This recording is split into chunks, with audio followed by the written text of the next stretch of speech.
네, 지난번에 개발자님의 신덕식 영어 유튜브 채널을 통해 최초 공시 및 특허 출원을 전 세계에 타전하여서는 공표하였고, 그에 대한 반응이 매우 뜨겁고 다양한 의견이 있었습니다. 앞으로도 지속적으로 구독을 통해서, 또한 구전을 통해서 뜨거운 이슈뿐만 아니라 앞으로 있을 정치적 변화에 따른 다양한 정책 위반으로 채택될 가능성이 있어 오늘 다시 한번 첫날 방송보다 좀 더 구체적인 내용을 공개해 주시면 감사하겠습니다. 다시 개발자님을 모시게 되어 감사를 드립니다. 혹 아직도 구독하지 않으신 분은 빨간색 구독 버튼을 눌러 주시기 부탁드리며, 구독은 무료입니다. 네. 저도 사실은 이 정책을 신덕식 영어 유튜브를 통해 최초로 공시될 것은 예상 밖이었습니다. 그러나 하나님의 그 높은 계획으로 섭리로 이렇게 공시하게 되어 저 또한 감사드립니다. 이 신덕식 영어 유튜브 채널을 널리 확산시켜 주셔서 보다 많은 사람들이 이 정책을 알게 되기를 기원합니다. 그 요약은 다음과 같습니다. 정책 취지로는 대한민국은 현재 초고령화의 길을 가고 있습니다. 따라서 초고령화 인구와 젊은 층의 핵가족이 함께 급속도로 늘어나고 있는 실정입니다.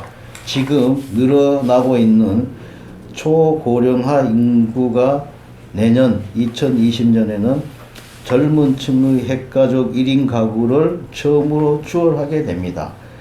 연령별 현황은 극도로 초고령화의 모형을 앞다투어 발표하고 있습니다. 문제점으로는 현재 노인 임대 아파트 및 요양원의 형태인 영구 임대주택 정책은 매월 노인들의 수입 중에서 상당한 금액의 임대료 부담으로 인하여 노인들이 건강하고 안락한 노후 생활을 영위하기가 매우 힘듭니다. 현재 노인을 위한 요양시설은 병원 입원실 형태의 1인실, 2인실, 그리고 4에서 6인실과 화장실과 샤워실은 층마다 1개에서 2개씩 설치되어 공동 사용하고, 가족이 면회를 와도 일정한 장소에서 한정된 시간만 허용하는 실정입니다. 대책으로는 정부와 국회는 급격한 인구 감소에 대비해 연금 개혁을 지금부터 서둘러야 합니다. 본 정책은 대통령님의 맞춤형 복지 정책의 뜻을 따라 본 법인은 종신 임대 아파트를 통한 노인의 주거 안정 및 맞춤형 복지 제공을 목표로 합니다. 본 정책이 제도화되면 일자리 창출과 저출산 문제도 같이 해결됩니다. 주택 변화의 필요성으로는 정부는 지금부터 주택정책 변화의 필요성을 검토해야 할 시점으로 예측하고,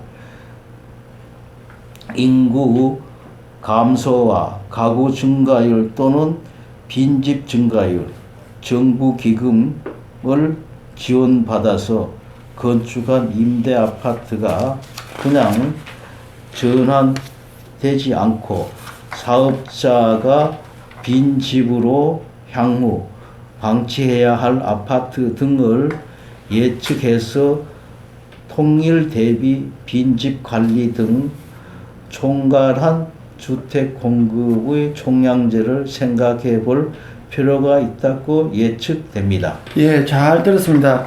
요약을 참 잘해 주셨는데요. 그러면 이러한 복지 정책의 새로운 패러다임에 대해서 일반적인 서술이 아닌 포인트, 즉 강조점만을 한 번 더 요약해 짚어 주시겠습니까? 예, 정책에 대한 새로운 패러다임, 즉 노인복지 정책 및 청년 일자리 창출과 노후 대안으로서 사회 안정 정책 및 정책을 다음 세 가지로 강조점을 말씀드리겠습니다.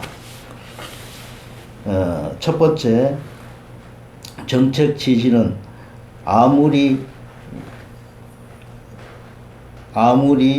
이 오늘날 현 정부와 지난 정부가 갖고 있는 복지 정책으로는 새로운 시대, 즉 2020년대에는 진입할 수가 없습니다. 대한민국의 현재 초고령화의 길을 가고 있습니다. 따라서 초고령화 인구와 젊은 층의 핵가족이 함께 급속도로 늘어나고 있는 실정입니다.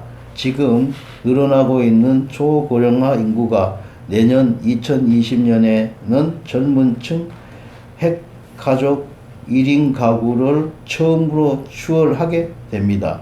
연령별 현황은 극도로 초고령화의 모형을 앞다퉈 발표하고 있습니다.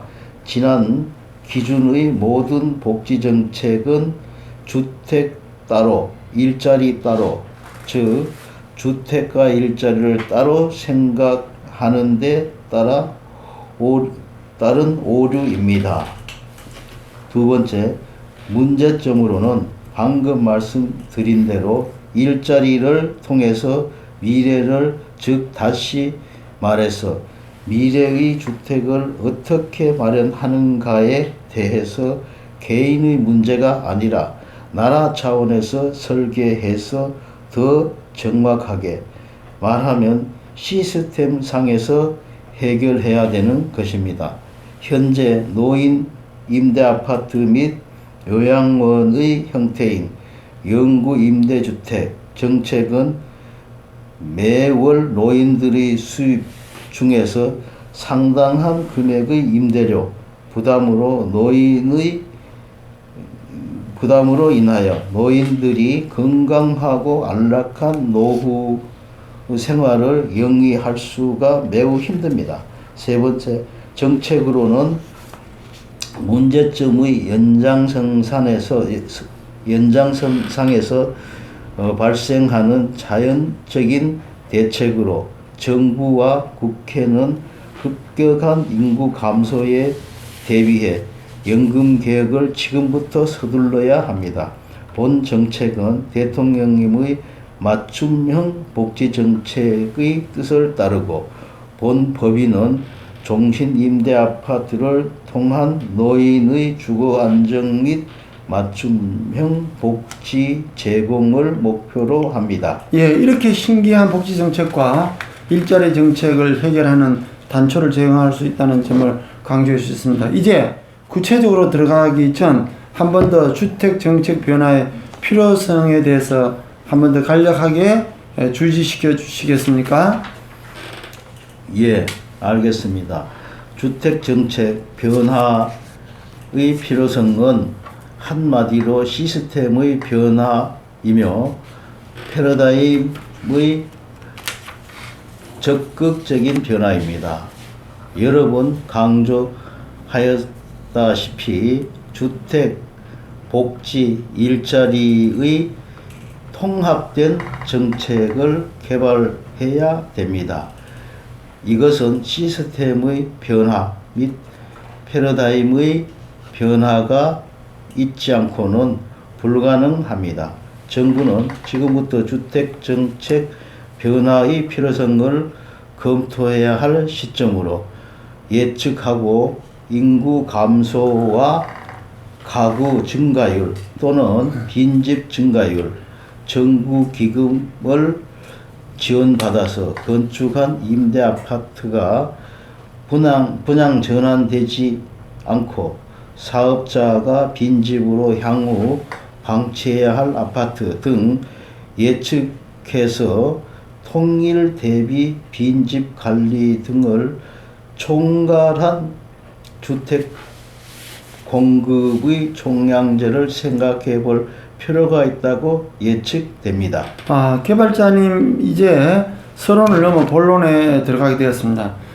구독 시청자들을 위해서 본 패러다임에 대한 정책안의 요점을 말씀해 주시기 바랍니다. 어디까지나 정책안에 대한 요점을 부탁드립니다.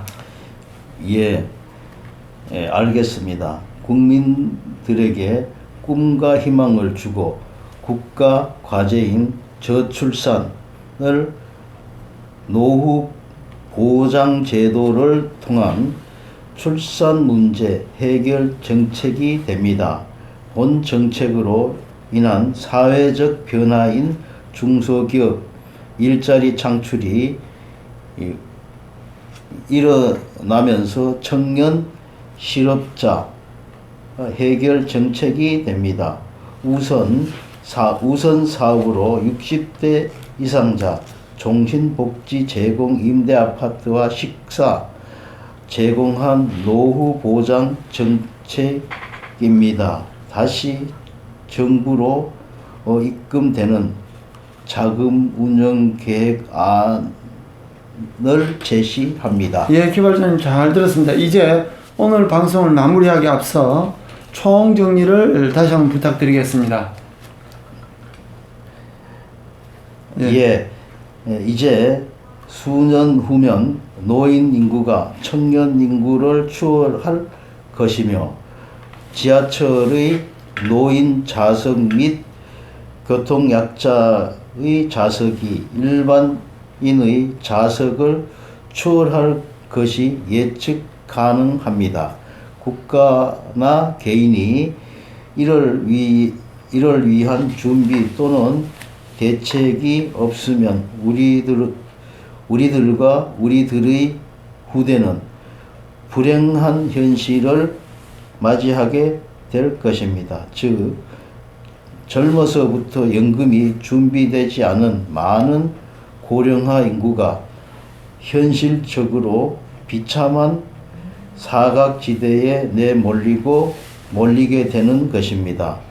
취직을 못해 좌절한 젊은이들은 끝없이 사회 곳곳에서 자살을 시도하고 있으며 대한민국에서 새로운 희망의 대안은 정말 없는지 자포자기한 세대가 늘어난 것입니다. 그런 취지에서 이 정책을 구상하게 되었고 이 점이 바로 이 정책의 진정성과 가치가 있다고 생각됩니다. 예, 감사합니다. 오늘 이렇게 해서 귀한 시간을 내주셔서 진심으로 감사합니다. 감사합니다. 예, 감사합니다.